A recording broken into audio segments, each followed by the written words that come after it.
Saudações fraternas, amigo Rubens. Venho até você para contar-lhe minha história. Isso não é muito comum, mas como eu o vi escrevendo sobre seus amigos deste lado da vida, resolvi dar meu depoimento também, e espero que possa ser útil a quem o ler, ou mesmo a você que vive mais uma vez o tormento da carne nesta sua curta encarnação. Talvez você não tenha consciência total do seu trabalho em prol de espíritos iguais a mim. Hoje tenho plena consciência de tudo o que me aconteceu, e do tanto que você me ajudou com seu trabalho oculto das luzes da promoção barata, que muitos se impregnam quando auxiliam um semelhante. Não posso dizer que é agradável fazê-lo, pois vejo o quanto sofre ao nos acolher ao seu lado. Sinto suas dores e tormentos, mas pouco posso fazer para aliviá-los, porque não existem meios de nós os curarmos sem o seu auxílio. Talvez nada disso pudesse ser feito sem seu auxílio imenso. Talvez também eu continuasse a sofrer dores atrozes em meu corpo espiritual, chamado vulgarmente de perispírito. Digo isso porque o corpo espiritual é tão palpável e sensível quanto o corpo carnal, e não apenas um envoltório do ser imortal que todos somos. Quantas tolices não têm cometido os tolos que julgam que espírito não sofre dor alguma, que não aquelas dos seus mentais. Embora estas também existam, elas estão mais relacionadas aos reflexos condicionados da dor sofrida no corpo carnal e com os remorsos de erros cometidos, do que com a dor do corpo espiritual. Este sim é um tormento. Eu o vivi com grande intensidade e posso dizê-lo com toda segurança. O corpo espiritual vibra tanto a dor a ele infligida quanto o corpo carnal. Digo isso porque se não fosse os seus amigos terem dado o alívio da cura antes da doutrina, talvez eu ainda estivesse vagando nas trevas da ignorância das coisas divinas. Mas não. Primeiro curaram minhas feridas, depois saciaram minha sede, e só então vieram doutrinar-me para as coisas divinas. Sim, isso foi o que realmente despertou-me para a verdade. Não tentaram me dobrar antes de me curar, e isto foi o princípio do meu despertar para a luz. Não foi a vaga promessa do reino dos céus que me resgatou das trevas, e sim o auxílio imediato às dores e ferimentos do meu corpo espiritual que me converteu de um ser cruel e violento em alguém novamente bom e conformado com os reveses sofridos, tanto na carne como em espírito. É isto, meu amigo. Se alguém chora, enxugue-lhe as lágrimas. Se ele sente dores, cure-o. Se está aflito, acalme-o, e se odeia, ame-o. Somente uma ação contrária e oposta à vivida por alguém atormentado pode tirá-lo das trevas da ignorância e encaminhá-lo à luz divina. Ainda sinto o peso do remorso por ter regredido muito após o meu infeliz desencarne, mas alimento com uma fé inabalável a confiança no caminho retomado após o contato com você e com seus amigos desse lado. Vejo com tristeza os momentos em que o tormento das irradiações de dor, remorso, ódio, aflição, desespero, pavor, insegurança, vingança, frustração, desejo, paixão, impotência, fuga, suicídio, loucura, rancor e muitos outros o atingem com intensidade, fazendo-o vergar. Mas sinto-me feliz ao ver como você reage a elas, sempre da mesma forma. O silêncio resignado de quem sabe não poder alterar o que é, porque é assim que deve ser. Por isso, entre as várias alternativas oferecidas a mim pelos mestres da luz para uma evolução segura, preferi voltar ao seu lado e auxiliar tanto a você quanto aos que um dia me auxiliaram, não com vãs e tolas palavras, mas sim com exemplos inatacáveis. Preferi voltar ao seu lado e auxiliar tanto a você quanto os que um dia me auxiliaram, não com vãs e tolas palavras, mas sim com exemplos inatacáveis. Talvez isto se deva à minha natureza prática e pouco dada a conversas inúteis ou que a nada conduzem, senão ao aumento dos tormentos. Afinal, eu não gostaria de ser lembrado a todo momento que um dia eu não soube me controlar e me lancei num abismo mental muito profundo. Para que ser cobrado a todo instante? Não é mais fácil ser instruído e depois esclarecido sobre como não cometer novamente o mesmo erro que tão caro me custou? É isso, meu amigo. Estou ao seu lado, tanto para retribuir o auxílio um dia recebido, quanto como para auxiliar aqueles que, como eu há alguns anos atrás, ainda vivem nas trevas da ignorância e que precisam apenas de uma mão amiga para que se levantem e reiniciem suas caminhadas rumo à luz divina. Não é preciso muito mais, pois a dor e o remorso todos nós já conhecemos. Quanto ao resto, somente uma mão amiga pode proporcionar. Não a mão que dá impondo condições, conversões absurdas ou tomando mais do que ofereceu. Não, isso não. Apenas a mão que se faz acompanhar da frase: agarre-me que eu o ajudo a levantar-se e o amparo até que possa caminhar ereto e com suas próprias forças. É a verdadeira mão amiga. Esta eu tive estendida um dia, e hoje me sinto feliz por também poder estender a minha e repetir o gesto divino da ajuda pela ajuda, sem pré-condições ou obscuros condicionamentos mentais a que todos nós, espíritos, estamos sujeitos. Estou ao seu lado, e espero poder repetir esse gesto não uma, mas milhares de vezes, pois o horror das trevas da ignorância só pode ser eliminado com o gesto nobre do estender a mão amiga e das sábias palavras que dizem: olhe o que faço em nome de Deus, e caso encontre nisso algum sentido, então siga-me, porque se assim não for, de nada adiantará eu lhe falar do reino dos céus. É preciso entender que ele existe apenas na medida em que nós o construímos com o trabalho que não visa outro objetivo que não o de criar em cada coração um reino luminoso. Isso foi o que um dos mestres da luz falou-me, quando eu já não sentia dor, sede e nem padecia das chagas em meu corpo espiritual. Sábias palavras, pois despertaram-me para algo que até então eu não conhecia ou imaginava que viria um dia conhecer. Não sou um sábio, e muito menos um mestre da luz. Ainda estou vivendo o tempo do remorso e do resgate, mas com uma nova direção que foi mostrada a mim, e não imposta como acontece em muitos locais de recolhimento de espíritos aqui no mundo infinito em que vivo. Eu vi muitos tentando impor suas doutrinas, e não aceitei, porque meu errôneo pensamento julgava que eu nada tinha feito de errado antes da queda, e mesmo depois dela. Talvez seja por causa disso que muitos falham ao tentar doutrinar os espíritos caídos. Mas estou feliz, porque não me dobrei àquelas doutrinas, e acabei sendo encaminhado à mais sábia delas, que é a da luz do saber das coisas divinas. Hoje eu vivo nela, e ainda que sinta remorsos pelo passado, sei que é apenas uma questão de tempo até que eu consiga superá-los. Não digo que escapei das trevas, porque manter-me na luz depende unicamente de mim, e não daqueles que delas me resgataram. Mas a luz do saber das coisas divinas mostra como evitar erros irreparáveis, e como consertar os erros cometidos num momento de desespero e impotência em relação ao meu tormentoso desencarne. Bem, quero que saiba que estou muito bem, e agora melhor ainda, pois estou ao seu lado. Posso não poder fazer muito, mas o pouco que consigo fazer, faço por amor aos meus semelhantes, e uma fé que se baseia nos conhecimentos das leis divinas, a mim proporcionados pela luz do saber das coisas divinas. Espero um dia abraçá-lo em espírito, quando você vier para o nosso lado. Aí sim, eu estarei completamente livre de todo o remorso e poderei dizer-lhe de todo o meu coração: obrigado, amigo Rubens. Leve-me consigo, pois quero continuar ao seu lado. Antes foi apenas um despertar. Agora será o tempo de viver com intensidade as coisas divinas da luz do saber, acompanhando o outrora mestre cego pelos olhos materiais, que agora está livre da venda escura da carne. Saudações fraternas de seu irmão em Oxalá, Mário Silva Ventura. 1º de agosto de 1953, Porto de Santos. De um enorme cargueiro europeu, descarregaram vários carros luxuosos importados da Itália. Eram automóveis requintados, que nem por sonho teríamos aqui no Brasil então. Eram 8 automóveis, e teríamos que entregá-los em várias regiões do estado de São Paulo e em outros estados limítrofes. Eu, Mário Silva Ventura, neto de italianos, era motorista da agência importadora e guiava um deles até o seu novo proprietário. 3 dias depois do desembarque dos automóveis, os papéis alfandegários chegaram e logo começaram a ser despachados pela agência importadora. Um deles foi confiado a mim, e com os papéis nas mãos, eu e mais um amigo partimos rumo a São Paulo, capital. Assim que chegássemos, iríamos tomar a direção do estado de Minas Gerais. Íamos em 2, pois não deveríamos parar antes de entregá-lo ao seu comprador, um secretário de Estado mineiro. Era um deputado riquíssimo, que possuía imensas fazendas naquele estado e exercia o cargo de secretário de negócios do interior.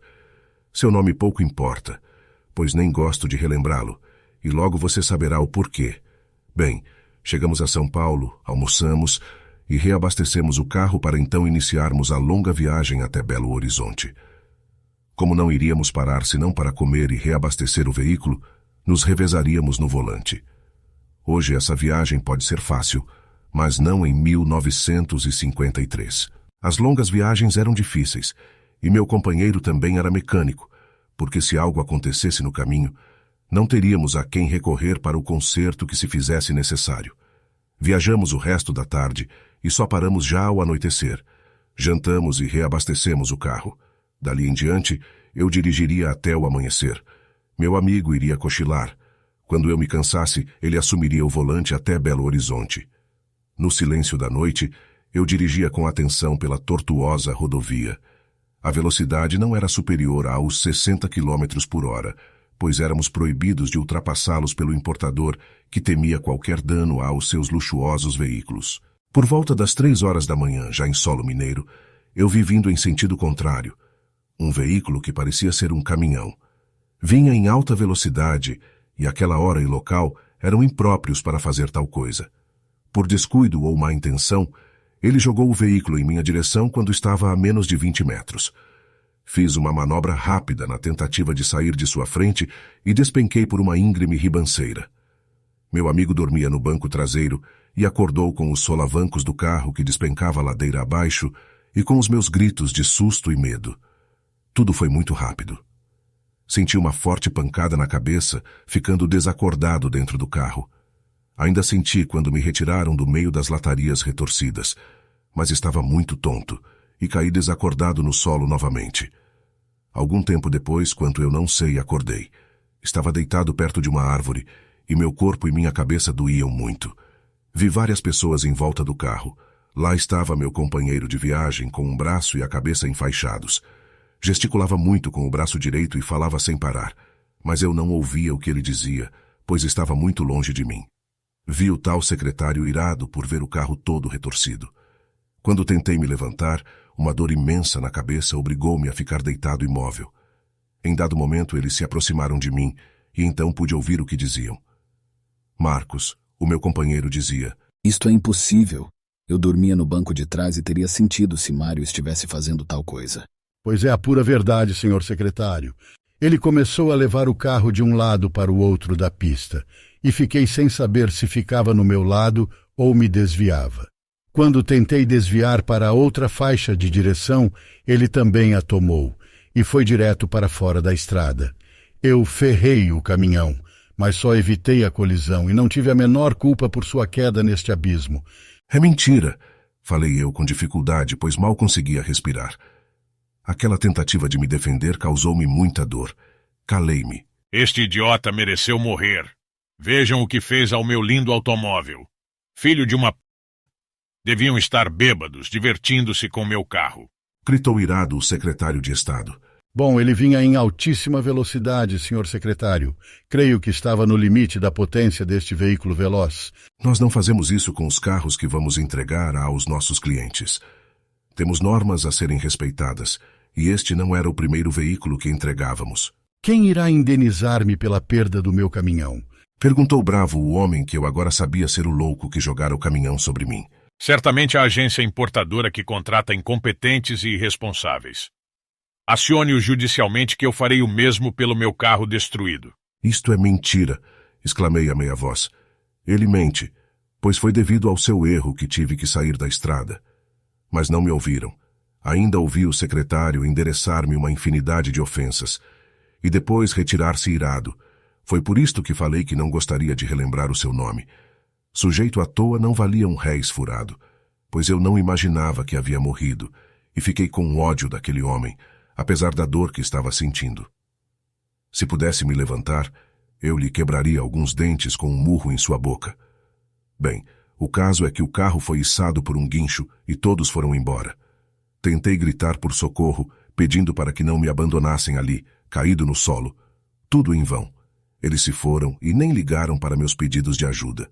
Via-me na maior aflição, pois não podia me mover, ainda que tentasse. Lágrimas afloraram dos meus olhos e chorei muito por sentir-me abandonado naquele lugar ermo, sem ninguém para auxiliar-me.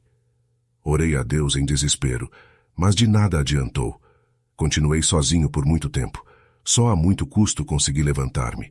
Tentei subir a ribanceira, Mas como todo o meu corpo doía, tomei outro caminho para alcançar a estrada. Caminhava um pouco e parava porque a dor se tornava insuportável. Num dia inteiro, eu não consegui alcançar a estrada e até me afastei muito mais dela. Somente no final do dia seguinte consegui retornar a ela. De nada adiantava dar sinal de mão aos poucos veículos que passavam por mim naquela rodovia solitária. Até uns carroceiros que passaram sequer olhavam para mim quando pedi auxílio. Em meu estado, julgava ainda possuidor de um corpo carnal. Não me dava conta de que já não pertencia ao mundo dos vivos. Quando cheguei a um riacho, tentei beber um pouco de água.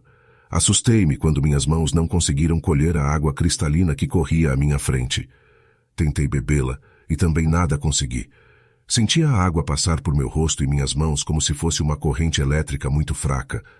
Pouco a pouco, fui tomando consciência do meu estado e o confirmei ao passar através de arbustos sem ao menos movê-los. Eu não sou mais um vivo, exclamei apavorado. Depois de chorar muito por ter perdido o contato com os vivos, eu me levantei e, decidido, andei pela estrada rumo a São Paulo. No meu desespero, caminhava pelo meio da rodovia e sentia os veículos passarem através do meu corpo espiritual sem causarem mal algum, apenas um leve arrepio. Muitos dias caminhei na rodovia e não ligava para nada. Quando cheguei a uma cidade, vi um ônibus velho que se dirigia para São Paulo.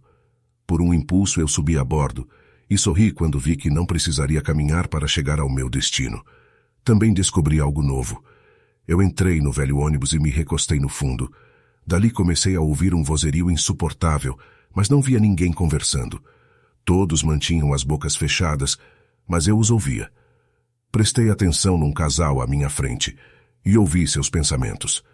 Sim, são seus pensamentos, exclamei eu, esquecendo-me de minhas dores. Só então eu despertei para um novo estado de consciência. Ouvi muitas coisas que traduziam a verdadeira personalidade daquelas pessoas. Ouvi pensamentos de ódio, amor, desejo, dúvidas, aflições, saudades, tristezas, alegrias, planos para o futuro e remorsos por planos que não foram realizados. Então eu parei e pensei, imagine se alguém me ouve, afinal aqui deste lado a voz audível é a da consciência. De minha mente não sairá um único pensamento. O negócio é, quanto mais silêncio, menos é revelado. Passei a viagem toda observando as pessoas que viajavam naquele ônibus. Vi um rapaz puxar conversa com a senhora ao seu lado, mas o que ele falava não era o mesmo que pensava. Enquanto dizia estar cansado da viagem, alimentava o mais ardente desejo por ela. Observava dissimulado suas belas formas e, mais ainda, o insinuante decote do seu vestido. Eu até aproximei-me um pouco mais para não perder nada do que diziam ou pensavam os dois, e devo dizer que me diverti com a nova possibilidade que se me abriam os encarnados. Tudo aquilo era divertido. Eles não sabiam que os espíritos dos mortos podiam ouvi-los nos seus conscientes. Devo dizer também que a luz irradiada pelo rapaz mudou de coloração. De um branco azulado passou a um tom rosado, quase vermelho. Acho que isto tem a ver com o desejo, pensei eu. Mas e ela? Por que não altera sua luz irradiada? Será que não o deseja também? Pouco depois eu ouvi um pensamento que me esclareceu. Este chato está me incomodando com sua conversa tediosa. Será que não notou que está sendo muito tolo com este diálogo que encobre suas verdadeiras intenções? Então era isto. Ela não estava muito interessada em dar-lhe atenção, e só o fazia por delicadeza e boa educação. Idiota, pensei eu. Mal eu voltava ao fundo do ônibus, e dois espíritos surgiram ao lado do rapaz. Gargalharam muito, e logo outros juntaram-se a eles. Entre homens e mulheres, havia meia dúzia deles, e começaram a acariciar tanto o rapaz quanto a senhora ao seu lado. Pude ver como o rapaz tornou-se rubro, com a luz irradiava pelos seus desejos, e como a mulher também se alterou muito, enquanto lhe acariciavam suas partes íntimas, seios e rosto, num frenesi sem paralelo. Ela estava alterada pelas carícias que os espíritos lhe faziam. Então é isso, pensei eu, mas calei-me. Não queria despertar-lhes a atenção, e sim observar como seria dali por diante. A senhora tornou-se mais receptiva às investidas do rapaz e agora tornava-se rubra também. Era o desejo atiçado pelos invisíveis que a atingia em cheio. Para mim, tudo era espantoso. Agora eu sabia como muitas ações impensadas tomavam corpo de um momento para outro em nossas mentes. Isto explicava muitas coisas até então desconhecidas para mim. Como anoitecia e o ônibus fez uma parada para os passageiros lancharem, eu acompanhei os dois à distância e pude ver e ouvir o desenrolar do envolvimento praticado pelo grupo de espíritos à volta deles. Outros espíritos também os observavam à distância, sem nada fazerem. Eu já identificava um espírito de um encarnado e mantinha-me calado, pois eu também era observado por eles. O rapaz tornara-se insinuante, e a mulher já era receptiva a ele. Eu os observava como um pesquisador atento ao objeto de seus estudos. Preciso me esclarecer dos procedimentos deste lado, pensei. Aqui a coisa é mais interessante que na carne. Vi quando voltaram ao ônibus e ela sentou-se no lado da janela, e ele no lado do corredor. Aquilo já prenunciava algo, pois a escuridão seria ótimo argumento para uma ousadia maior. E foi o que aconteceu. Induzida pelos invisíveis, a mulher se deixou acariciar pelo rapaz em dado momento e vi lampejos espargirem-se dela. Os invisíveis os absorviam como um mata-borrão faz com a tinta de escrever que eu usava quando na carne. Eles também alcançavam uma intensidade muito elevada de prazer. Quanto mais os dois se envolviam nas carícias que provocavam prazer, mais vibração eles absorviam. Vi quando os dois desceram envolvidos pelo grupo invisível. Perto da rodoviária, havia um hotel, e os dois dirigiram-se para ele. Alugaram um quarto como se fossem marido e mulher e subiram ao quarto rapidamente. Em instantes, estavam entregues às mais ousadas carícias e a um rápido tirar de roupas. Eu não fui notado pelo grupo invisível e pude ver tudo através da parede do quarto. Vi como se amavam, tendo os invisíveis como parceiros de leito incorporados aos seus corpos. Aquilo foi o suficiente para que eu descobrisse que eles poderiam modelar-se aos corpos dos encarnados e vibrar tanto quanto eles. Então é isto, pensei. É assim que os encontros clandestinos acontecem, e eu jamais saberia disso se não fosse um invisível também.